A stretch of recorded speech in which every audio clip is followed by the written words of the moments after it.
Good evening. Good evening. Welcome to Momentum Chat. I am Majida Bay, your financial conductor, and I am John Epting, life and financial strategist. Glad to be with you guys tonight.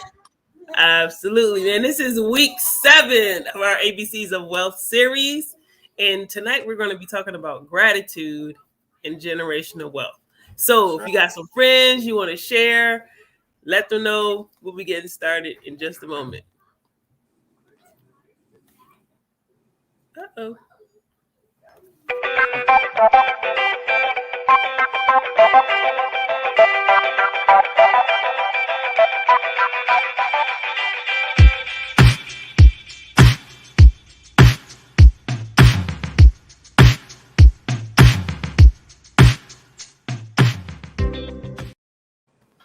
Good evening once again. I am Majida Bay, your financial conductor, and joined as always by my mentor, coach, friend, Mr. John C. Epting Jr., life and financial strategist, senior financial broker with over 20 years of experience in the financial services industry. How you doing today, John? Welcome to the show.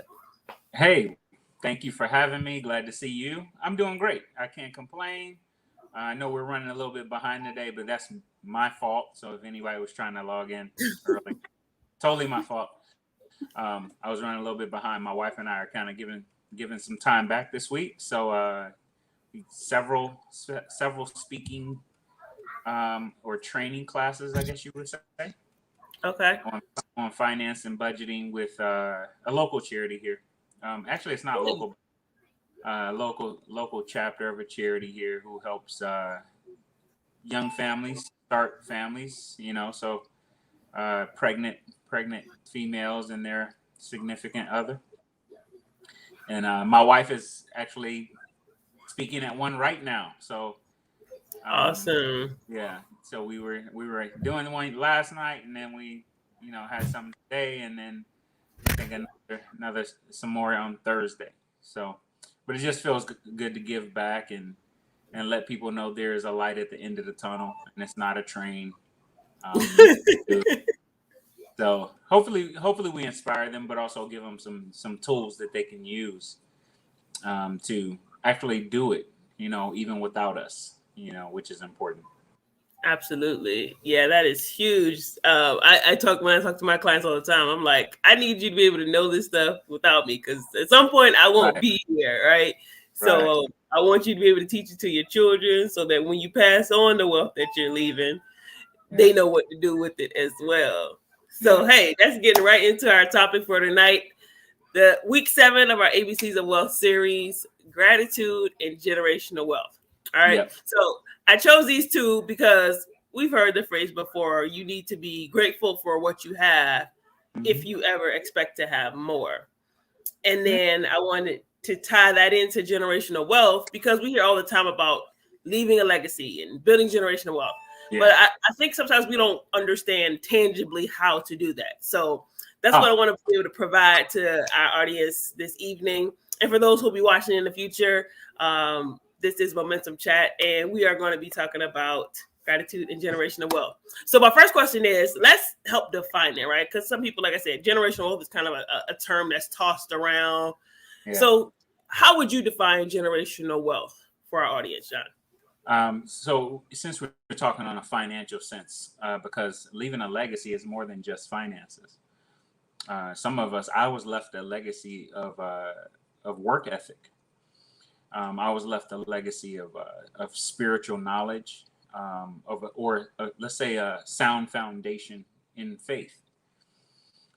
So I don't consider myself a God, but I serve a God, and so those are legacies that were left to me. But when it comes to financial legacies or generational wealth, if you will, it's what you can leave behind that you leave your next generation better than you started.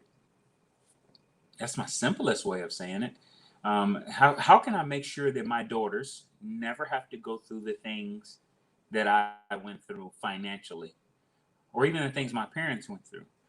Right. So that's what I'm building for. Now, in all honesty, I'm not really building for my daughter. I'm actually building for her grandchildren, really. And that's scriptural. That's biblical in my world. All right. There's a scripture that says a good man leaves an inheritance to his children's children. So I'm just trying to live to that, and try to teach other people to do it as well. I didn't come from a rich family. I was and I love my mom and dad. I think they did incredible for what they did with the little they had. I mean, to raise 9 children, and technically in the later years on one income, was kind of like, even to this day, it's like, how do you even do that? And almost all, Right. I think all of us, when we became of age and we were driving, we got a car. It wasn't a new car, but we all got a car. And it's just certain things. It's like, wow, how did they do that? All right, so that's a legacy they left for me too. But let's go further. Let's go further. Now it's time for my daughter to drive. So, us getting her a car. But it's even greater than that. It's not really about those material things. It's about leaving them at a better place, right? Each generation should get better. The next generation shouldn't be starting off worse than you. And of course, that's my opinion, but I think I can back that up. Good stuff. Good stuff. So you brought up that quote, and I did have that in the description because I've heard you say that before, and I've heard other people say it as well. A good man leaves an inheritance to his children's children. Yeah. So can you dive a little deeper into that and explain why is that important? Like, other than it being a biblical principle, why is it of value to you? Why is that something that you look to live up to and to abide by? Well, and I'm going to stay in the financial aspect of that scripture. The scripture is Proverbs 13:22 in the Holy Bible. And I read the NLT version the most because I mentor and coach a lot of men in the faith as well. And in my mind, if they can't understand it, how can they apply it? So I like to use stuff that's very simple. You can get it. It's written in real world terms. But it's kind of very simple. When it comes to finances, we almost make all of our decisions based on how well we are financially. For example, there's certain things that people put up with because of a financial obligation or a financial need. I've actually watched this in churches, right? Certain churches won't say certain things, not because it's not in the scriptures, but because it will offend or point out some wrongs to some people, and it can make the giving that they receive from those very same people go down because they didn't hear what they wanted to hear. Right. But when I'm lucky and blessed to go to a debt-free church. So we actually teach the Bible in an expository way. It's line for line. All right. So we're not trying to get it to say anything it doesn't say anyway. We're trying to do what it says. Not try to make it say what we would like it to say. Mm-hmm. But a lot of times people the world is so politically correct right now, so-called politically correct. I say that very loosely. Simply, a lot of it, I'm not going to say only, but simply a big part is financial. See, when you're financially free, you can make choices. You can move differently. You get to bob and weave. You don't have to take a job you don't want. You can actually live. See, as a husband and father, it's actually my job to get my family to a position where they can walk out the call of God in their lives, their individual lives. So my wife's calling, my daughter's calling. But if we have a financial issue in which we have to go do something else instead of walk out that call, I'm not saying we have to, we make the decision to, because of a financial thing, now we're off the track of where God really wanted us, what he designed us for. But if this generation, my generation, can leave the next generations, or maybe next, if I have my way, the next 30 of my generations, if I can leave them that's not even an issue. Like, that would Like money won't be the reason why they don't live out their we calling. don't make decisions based on a financial thing at all. Yeah. Right. If we want to do that, we do that. If we don't want to do it, we want to support that, we support it. If we don't want to support it, we don't support it. It never has a financial uh, thing tied to it. I believe that's true freedom. And I've worked very hard. You know, many people have heard me say this because people always like to narrow down why you do what you do, or pinpoint what drives you, right? And in a financial sense, it's freedom, and that freedom word can be used in so many different ways. Because, well, as you just heard, for me, my freedom is more for me to walk out the call of God on my life. But also, I don't want my wife to have a job because we need her to. I don't want her having to deal with that. Now, she's doing something right now that she loves doing, and we don't need her to do it, but she loves doing it. It's been actually something she's been thinking about for 21 years. So now, she pulled the trigger, and and thank God we have the relationships we have, that, opportunities are opened up when you have good relationships. That's why, part of your, this is going to sound weird, part of your inheritance, part of your wealth, generational wealth, is relationships. That's good. Plays a big part, because I joke that with my clients all the time. I say, hey, I'm not planning on being your advisor for the next 50 years. I plan on being it for the next 50 decades. So, I'm planning my children end up being, right, and your children, and we're gone, but their relationship is now helping them build onto the wealth we left them. That's good. And that I know that's probably a lot bigger than some people think, but this is a lot of years of thinking and figuring this stuff out, and figuring out what's narrowing down what's really important to you too. The thing 20 years ago I thought was important to me, and now it's not even a thought anymore. Like, somebody has to bring it up for me to even think about it.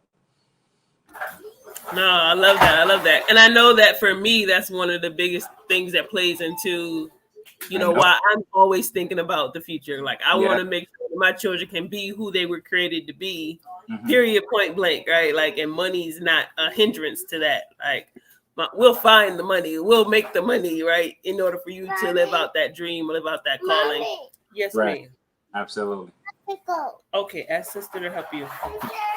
And it was funny. My wife and I, so we were driving back from the speaking engagement, her and I, and it's really cool to tag team a speaking engagement. I know I'm a professional speaker, and in my opinion, I think my wife is too. Like, she's just freaking amazing. How she can get crowds just to eat out of the palm of her hand in this little package. It's so cute. But very, she commands a room. It's an incredible thing. But we were driving back from the speaking engagement last night because we have this new dog. So, she's rushing out. We didn't even greet people at the end of the thing. We literally shot out of there. They were doing the closing remarks, and we shot out of there and hopped in the car and drove back to our home because she cares about Charlie. Charlie's here with me now, while she's out doing her thing. And one of the things we were talking about was how we get to live every day like our last. Now, don't get me wrong, we're not complacent. We're content. We're not complacent, right? We're still striving. We're still moving in a bigger direction. We know we're supposed to do more. It was spoken on my life. I'm supposed to control, an inordinate amount of wealth in this world, to be one of God's bankers. It's not even for me. Most of it I'm going to give away. So I get to be one of God's bankers while I'm here on the earth. And which is, it may sound sexy, but I promise you, it's a stressful thing too. But he's grooming me and growing me in that sense. But when it's a place where you get financially, when you're talking about wealth and moving, that you kind of get to live every day like it's your last. So we get to, have relationships that are that deep because we don't know if tomorrow's coming. I know it may sound a little weird. And we still got goals. We still got plans. We're counting the cost, and, but we're not giving up our day, our life for those plans, because those plans just may not come. But still want to build wealth, still want to do all those things. Pretty certain I'll be a well over a billionaire before I leave the planet. But a lot of it will be given away. My family won't get to. They'll get to enjoy some of it, but not enough that they become rotten or they become worthless to society. I don't want that. I'd rather give it all away, and then make them make their own. If it ends up making them worthless. No, that's good. That's good. It's something I was sharing with my daughter. I think it was a couple weeks ago. That, like, as a parent, it's my job to make sure that you are a useful member of society. And actually, just a little while ago, she was saying, because we joke about, my father used to call me the queen, and my mother was the queen's mother. So now I've passed on that legacy. My Okay. 3-year-old Nzinga is the queen, and I'm the queen's mother. But my 7-year-old's like, "Oh, am I a queen?" And she's like, "Well, I'm a princess." She was like, because queens have to work, and I'm not going to work. I'm like, yes, you will, because I hope you don't think I'm going to do all this work to set you up, only for you to squander it. So, Yeah. yes, popsicle, you got the popsicle. That's why she's the queen. But you're gonna have to work to keep it, right? I can leave it to you, but you're gonna have to work and understand, and you need to know how to maintain it and to keep it once it's left to you. Yeah. There's responsibilities to it. Absolutely. There's responsibilities to it, and which is a good thing. And I believe that's where the gratitude comes in for this talk today too. Generational wealth is a big part, but gratitude, you got to see that, we didn't deserve this. Like my life, I don't deserve it. Right. So I'm appreciative of it. I'm appreciative of the fact that I can literally stay in my house the entire day. I went to the gym today. I did some grocery shopping. All right. But that's a plus, that to have my wife be close to me, for us to have the relationship we have, for us to be so tight, for us not to have to worry about an image or anything like that with people. I don't think we're just that type of people anyway. We actually had some friends tell us really this week that you guys really don't care what anybody think, and it's one thing when we think that, but it's another thing when somebody outside of us sees it, right, and mentions it. And it's not that we don't care what anybody thinks. We're constantly examining ourselves. Scripture says for you to examine yourself, judge yourself. Because if you judge yourself properly, you don't have to worry about being judged by anyone else. But yeah, I'm grateful that I get to have the relationship I have with my wife. That even this little bit of time we're apart right now, we don't like it. Like it's not fun. Now, we're even grateful for that time apart, though, right? Because now the distance does make the heart grow even fonder. I can't wait for her to walk back in the house, and I know we got a couple more things we need to talk about, but I know we'll sit on the couch or in my recliner here, and we'll talk about those things with Charlie in the middle of us until it's time for us to go pick up our daughter. But we're grateful. We're grateful for the life we get. We're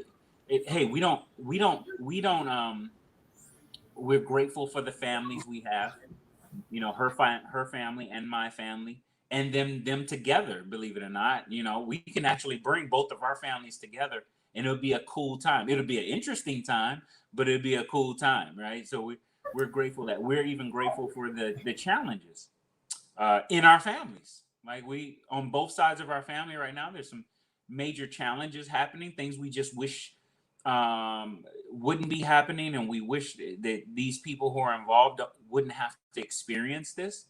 But we're grateful. We're grateful that they're going to experience it, and we're going to learn through that process with them. And then if they allow us to, one has, if they allow us to, they'll, because we try not to give unsolicited advice. You got to come to us. You don't receive unsolicited advice that well. I know I don't. Just as a human being, and trust me, we just got a new dog, so we get a whole bunch of unsolicited advice. And my wife and I, we're literally taking the unsolicited advice And some of it's good, some of it, not for us. But it was our daughter, who really the dog belongs to, that made us pause and say, no, we're just going to do this on our own. We're going to figure it out. It was our daughter. And it was like, and now we're talking to her in a way, my wife started talking to her in a way that we don't want to overstep what she wants for the dog. That's good. And ever since we clicked that in, we kind of start, shutting people off in certain things. And one particular person tried to pipe up and say something, was like, hey, that's all. I just said their name. That's it. Don't, right? And it was no disrespect to them. I love them. But the facts are you don't take unsolicited advice. So hopefully, there's some opportunities for us to give some of the wisdom, because we've been through some major challenges in our own relationship and marriage, that we can help other people with that stuff too. And you've known me for a long time now, 13 years at least, that everything horrible or tough stuff that goes wrong in my life, I have to make it count. Mm-hmm. I can't just let it happen. Yeah. It has to count for something. So if that means somebody else gets the benefit from the pain I went through, I'm good with that. To me, that's making it count. Or whatever the case may be, I just can't let it go. No, I'm going to learn. I'm going to grow from this. I'm going to get better. And then when the next person comes along behind me, they go through the exact same thing. At minimum, I can be an understanding ear. At minimum. Yeah. And then if there's some insight I can give or whatever, then I'm here to do that as well. So, and I believe that's all what gratitude and building generational wealth will do if it's done properly. Oh, I love that. I know for me, when it comes to gratitude, like I said, we've heard the phrase that in order for you to be blessed with more, something to this effect, you got to be grateful for what you have. And so many times people focus on what they don't have instead of appreciating what they do have, right? Yeah. And sometimes I have that conversation with my children, right? Like, what we got first world problems. Like, you got hot running water, right? You got running water, right? Like that's a blessing, Yeah, so running water. Yeah. Running water, right? Running, and then we'll start the hot. We'll go to the hot if we want to. And so little things like that, maybe because my daughter wants a bigger house because she knows people who live in bigger houses. And I'm like, all right, yes, our house is comfortable, right? It's just the three of us now. But it's comfortable, right, for the three of us. And I've always seen a house as utility, right? Like, I need somewhere to rest, shower, and that's about it. But at the same time, I would love to live in a bigger house if I had more people living in it with me. But understanding that, be grateful for what you have. We have a roof over our head. And she has such a kind heart, right? So she'll see people on the side of the road and she's just like, I want to help that person, right? Like, I want to give something to this person holding up a sign, or I want to do something to, give them some food or something like that. And so understanding, like, you got to be grateful. She even, one time, we were like coming out of a Walmart parking lot, and there's this whole family like standing there asking for money or something like that. And, like, her heart goes out to these people, and she's like, well, I'm like, all right, so how much should we give them, right? So we ended up going to the ATM. She was like $100, right? So I went to the ATM and we came back and handed them, and it's not because, we're trying to boast or brag or get like recognition for it, but it's showing that you part of, it's another G word, giving, right? Giving is a part of wealth, right? Like, that's another legacy that you can leave, the legacy of giving. And right. And you can give, the more you give, the more you're able to receive, right? When you are able to let certain things go, you allow room for more to come to you. So being grateful for what you have, giving what this is something I heard, I can't remember the doctor's name. He said you can only keep what you have by giving it away, right? So if you have your hands closed, you got to open up your hand to allow for something else to come into it. But if you're only holding on to what you have, you don't make room for more. So if you give what you have, you make room to gain more. And I think having gratitude, right, for what you have, in pursuit of what you want. Like you talked about being content but not complacent, right? Like I'm Right. grateful for where I am, but I know that there is more that I can give, more that I can do, more that I can be more of a blessing. You know, I can Yeah. recognize or realize my capacity or potential Yeah. the more that I'm able to grow.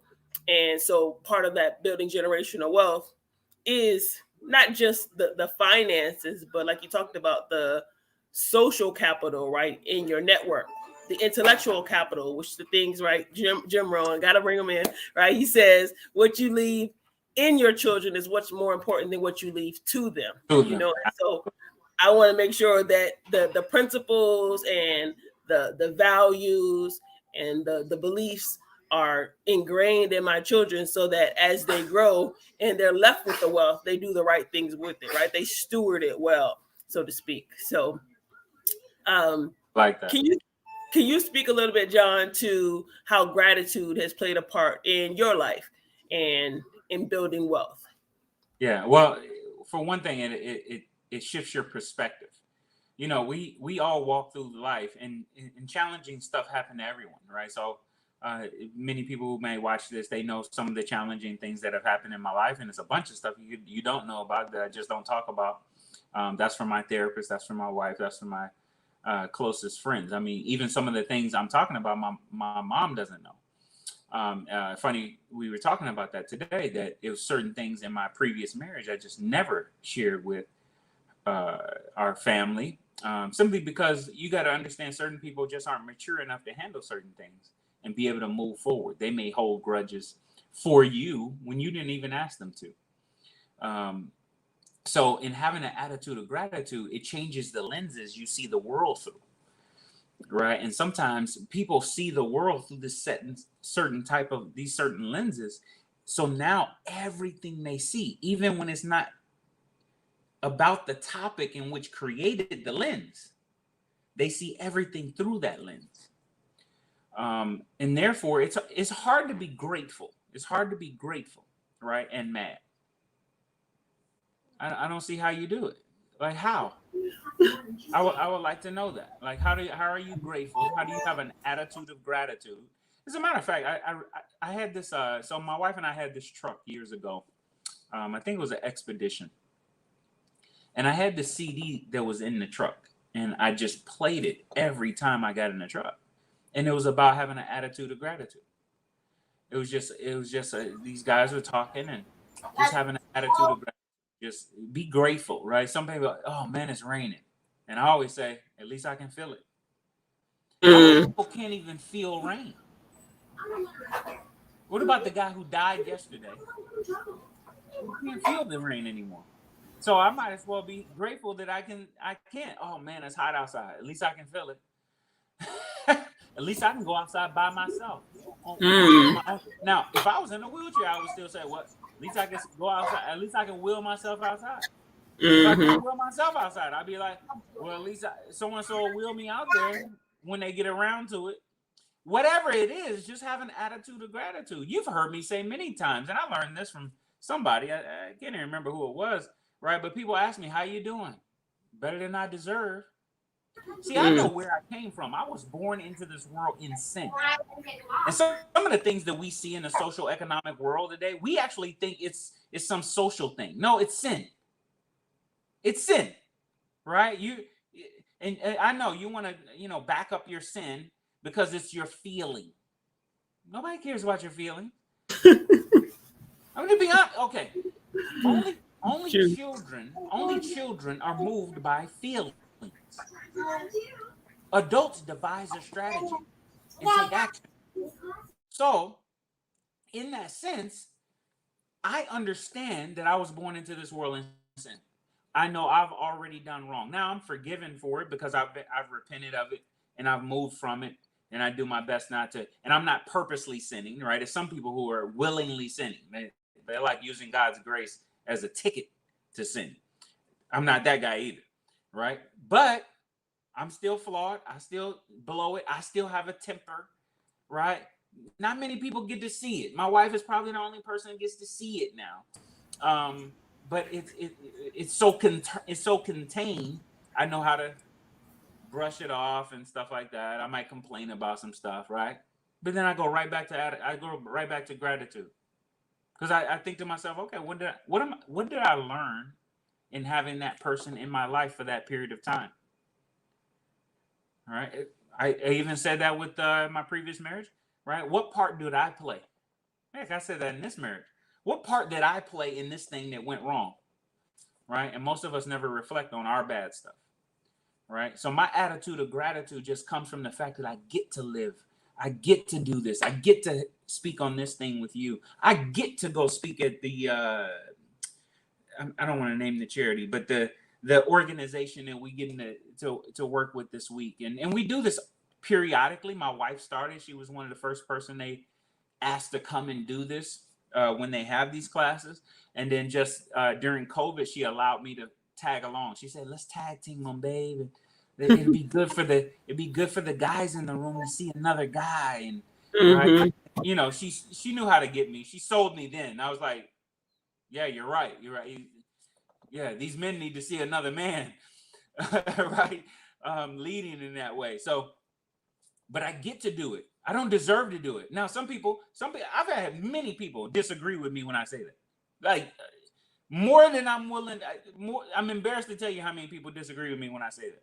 "No, John, you worked hard. No, you did all the studying. No, you put the time in. You're 10,000 hours. Blah blah blah blah blah." I still get to do it. It's quite a few people sharper than me on the planet. I get to do it. You know, I mean, it's hard pressed to find more people with my passion, right? But still, I get to do it. It's a privilege. And then these are God's people. They're not my people.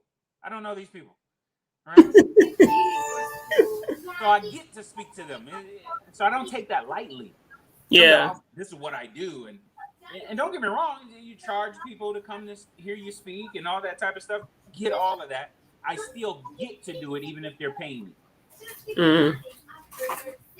That's just my perspective of it, right? And I think it's a healthy perspective because they don't let me go wacko.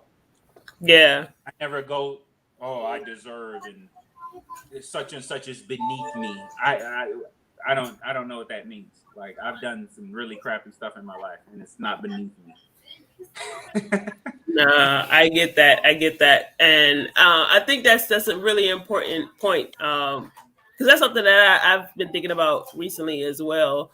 That the position that I'm in as a mother, in my career, right? Like, it's like when I look around, like, there's not a lot of people that look like me, talk like me, walk like me, like you say, right, in the room, and so I get to be in that position, right? And so I don't take that for granted. And that's part of the reason why, like, I had to shift and, embrace what I get to do, right? Because, like, you don't see anybody else doing what you're doing. Exactly. And I kind of just took it as, well, it's no big deal, right? Like, this is what I'm supposed to be doing, right? Or I'm just doing my job. But it's so easy to go, "Well, this is what I'm supposed to be doing." Until you look around the room and be like, "I get to do this." Yeah. And there's been in positions like that I'm going to say, I guess in ministry, but let's say in a leadership position, right, where I've ended up in rooms with some really big names, sitting at these tables, making decisions. I remember one particular one. I don't remember the meeting. I remember being in the room. I don't remember what we talked about at all, because I was just so in awe. Two particular men that was in the room. I was so in awe. One has written more books. I was so in awe that I was in the room that I was like, I don't remember the meeting. I don't remember what, right? And that type of stuff will make you go, no, I get to do this. Actually, I had that recently. There's a young man in my life. I say young man, he might be older than me. But his son had turned 21. So he gathered, what he did was we went to this place, kind of a club here in, not a club, but kind of high-end club, right? You're supposed to wear a tie and suit to go in this club. Anyway, so one of the guys, a friend of mine, client of mine, he's a member of the club. So this particular guy knows him as well. And he put together this kind of round table for all of us to speak into his son on his 21st birthday and kind of give wisdom and, things we've done and blah, blah, blah. So I get to this thing. I have no idea who else is coming. All I know is me and my client, right? Because I know where it's going to be and who we have to ask for when we get upstairs to the desk. And we get in this meeting and, so he made all of us go around the room. He kind of went around the room and who we were and then and I'm like, and it got to a point, like literally, but then it flowed and we had a very good time and, speaking to his son. But there was literally a time in the meeting where I just went, why am I here? What am I doing here? Like, right. I don't understand. What am I doing here amongst these guys? Right? Mm-hmm. And that's humbling. That's like, you invited me? All I know how to do is make a bunch of money and teach people. Like, what? It's like, what? Who is, like, why am I across the table from this guy? This is intimidating. Yeah. But also I got my, and have created relationships with these guys since. Like, they text me, they call me, one wants me on a podcast, and it's like, what? That's gratitude. But see, if you never put yourself in positions like that, you don't know what gratitude really looks like. Yeah. Some friends of mine, we talked about a particular person we were with this past weekend, and it seems like he loves to be the smartest person in the room, right? And they were laughing, they were joking at me because, this particular time, every time he said something, I was basically showing them you're not the smartest person in the room. All right, let's just get that clear. But the other thing is you don't want to be the smartest person in the room. You want to be able to grasp something, right? And I'm not saying I was the smartest person in the room either. My point is every time we brought up a topic of any type, he act like he was the resident expert on it. Yeah. When we knew he wasn't. It's like, shut up. Maybe this is the part of the movie where you just listen. Possibly. But it's many people like that. It's many people like that. It's almost like they're trying to measure up or something. And really, man, when somebody bring up a topic I don't know nothing about, I'm the quietest thing in the room, and I literally pull out, I didn't used to do this, but now I literally pull out my phone and I'm literally taking notes. I got a little thing on my phone where I take notes, right? So I can at least go Google that or look that up, or right, I'll ask them, so what was that movie? Or, and I'll go watch a movie that could be educational, because I don't know everything. Yeah. Right, and it's fun learning. Isn't it fun learning? It is. I definitely enjoy learning. I love being in environments where, like, I pick up something new, or, being around people that are smarter than me, right? Like, I know what I do well, and I know what's helped me to, be successful in certain arenas, but being around other people who are like experts in their field, or, they're very knowledgeable in certain areas, and how I can leverage that, in helping me to be more successful as well. And, to that point, I love what you spoke about, like, not being the smartest person in the room. And I was listening to a podcast earlier today, and the title of it was Artificial Confidence. And they were speaking about how our confidence should come from the fact that, like, you exist. Like, the mere fact that you are, you should be confident in that. You should be confident. And this is, I was going to share with my daughter. I'm like, I'm going to need to re-listen to this with my daughter, because, she shared on here before where, like, she likes an audience when she's flipping, right? She's doing her, somebody come watch me. Right? Like, you don't need an audience. You don't need anybody to applaud you or give you accolades for your gift, right? Yeah. You should be confident in that it's yours, right? Like, it was given to you and you are working to develop it. but your confidence should really come from. And like as I'm listening to this, I'm just like I'm getting like fired up right now. I don't get like I don't usually get too energized, right, or too emotional. But I was just like listening to this, like you know. But it's being in those environments and hearing those different voices that add value to your life, and being grateful for like somebody speaking that, or hearing those words to know they're like, you know, we think about the our existence is an impossibility, right? Like he gave that kind of analogy, like your existence is an impossibility, right? Like you one out of like thousands, you know, like you're here for a reason, you're here for a purpose. And when you can embrace that and see the gift in that, like be confident in the fact that you're here, right? Like walk in a room and own it. You know, they were referring to one of the guys on the podcast, how like he walks with confidence. No matter what room he walks in, doesn't matter what the topic is or who he's going to sit down with. He walks in with a certain air about himself that like you have to respect it. And we can all walk in that way. Like it doesn't mean because this person walk in the room with confidence that they're belittling you or you have to be less. Like you can walk in the room confident too. Absolutely.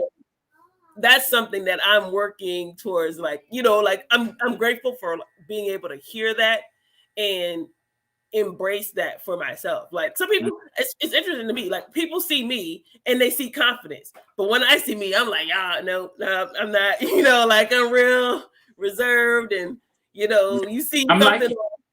I'm like you in that sense. My wife probably knows it the best of anyone. Even very close friends of mine, they're just starting to realize I'm an introvert. But they see me in a light. Well, first of all, they're close to us. So they probably, you know, when you're close to people, you're not an introvert to a degree because you're comfortable with them. Yeah. Right? So you operate, you move, and they, you know, they just swear. But I remember the wife of this couple that was with us this past weekend. She was like, "No." I'm like, "Yeah, like all of us. My wife, my daughter, myself, we're all huge introverts. I think our daughter's the worst. But in all fairness, my wife and I have a number of years of working on this that she just doesn't have yet, you know.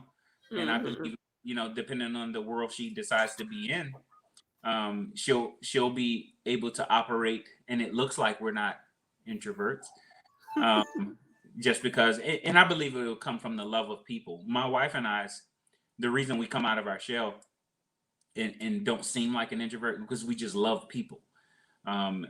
Even the unlovable people. Like some people, you just don't. You doesn't seem like you should love them, right? But I figured anyway. God loved me with all of my flaws, so yeah, I can love them too.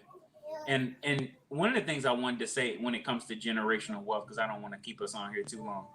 When it comes to generational wealth, this gratitude thing, I believe, has to go along with it. And the reason I say that, it has to be taught, it has to go along with you building generational wealth. Because if you're the next generation that you're leaving this wealth to does not have a sense of gratitude for it, that becomes very dangerous on so many different levels, because they will become manipulative, and that's a dangerous place. It's a dangerous place to be. Now they're not healthy citizens of our world and contributors of our world, because just having wealth isn't just a contribution. It's what you do with it, right? So I'm gonna leave. You know, if I have my way, I'll leave my family billions. They're already gonna get millions, but more important than that is having an attitude of gratitude. Just the fact that as you know, we kind of give some credit to a particular person who introduced me to an opportunity 21 years ago, right? His name's Edgar Cruz, right? And you know, I speak of him all the time, and when I'm on stage, I speak of him a great deal. He doesn't like it either. He doesn't like me talking about it, but that's how much I appreciate him seeing something in me I didn't even see in myself, right? To the point I've talked to him so much, my daughter has gratitude for him, and she's never met him. The last time I saw Ed was 19 years ago. It's the last time I physically saw him. We converse on social media. He's in Singapore, I believe, still right now. But yeah, we haven't talked in I don't know how long. But Jesse, my 16-year-old, actually knows his name. We talked about him that much. She wants to meet him, right? But remember, she's an introvert, so I don't know how much talking she's gonna do to him.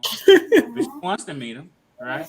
And that's the level, that's the gratitude I want her to have, right? For when I'm leaving, whatever my wife and I are leaving them. I want them to have gratitude to know that there was some sacrifice to get there. Yeah. Done to get there. There were relationships that had to be built for it to happen. And therefore, they will move forward with all of that, plus the attitude of gratitude. And they'll see people as a blessing instead of a curse in their life, even the ones that may harm them. That's good. I love that. I'm grateful for Edward Cruz as well, because had it not been for him introducing you to the firm, I may not have never been introduced to the firm. So I'm grateful for that. And we can definitely end on that note. I certainly appreciate your insight, John, and really diving into these two letters today, these two words of gratitude and generational wealth. And we will be continuing our series next week. Wait a minute, did I skip a letter? No. We did F. Okay, all right. We did earn, the E was earn, and the F was what did we do last week? Oh my gosh. Financing your family's future. Okay. All right. Sorry. I was about to flip. I was like, oh my gosh. No. You did it. You got it. I'm trying to keep it straight, right? So, because, I know there's 26 letters in the alphabet, but the number of the letter, you can get thrown off a little bit. I know. So, well, an engineer like you would think of something like that. I didn't even care. But okay. I'm like A1, B2, right? Because I'm doing week, right? This is week 7, right? So you engineer, and my brother was a mathematician. You guys don't care about that. Right? We love our numbers, right? They said men lie, women lie, numbers don't. So, they're reliable. Very true. Well, this has been week 7 of our ABCs of Wealth series, and we've been talking about gratitude and generational wealth. And so, hey, if you got some value out of this conversation, like it, share it with a friend, go back and rewatch it, take some notes, and we want to make sure that we continue to add value. So we're going to be returning next week, 7 p.m. sharp, for week 8, and the letter of the week will be H. H. So we are excited about those who are tuning in. I've been getting some feedback, John, people who've been listening in. They're really enjoying it. They're getting a lot of value. And actually, I was contacted by somebody who I think I reached out to maybe a year ago, and I had sent her a survey, our survey that we had posted some time ago. And she hadn't filled it out, but it was still on her mind. And, fast forward, she came back around and reached out to me and, said, I filled out the survey and she wants to schedule a time to meet with you or myself. And I'm like, hey, you can pick, right? You can't lose, right? You go with John, you got more experience, different perspective, right? You go with me, I'm a different, a little younger, a little less experienced. But at the end of the day, we add value. We're going to provide. Maybe not less experience, but different experiences, because you've also lived a life and you've seen some things. And then you got a bunch of clients at this point too. So you've gotten to see a different glimpse into things to help people strategize. Because really, that's all we do is help them strategize. Absolutely. Yeah. All right.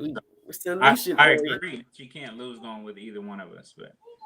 But even if either one of us don't fit, we still have a bunch of other people that we can connect them to. So. Absolutely. But hey, if anybody wants to meet with John or myself, we got our links down at the bottom. You can schedule a complimentary consultation at those links. So write that down. Go ahead and book an appointment just to get a snapshot, see where you are. Because the only way to figure out where you're going to go, you got to figure out where you're starting from. And we help you map out that strategy. And that's totally complimentary. So don't hesitate. But stay tuned. We look forward to seeing you guys next week on Momentum Chat. Any final words, John? Hey, just go out there and do something great for somebody else and have gratitude in doing so. Love it. Love it. We will see you guys next week.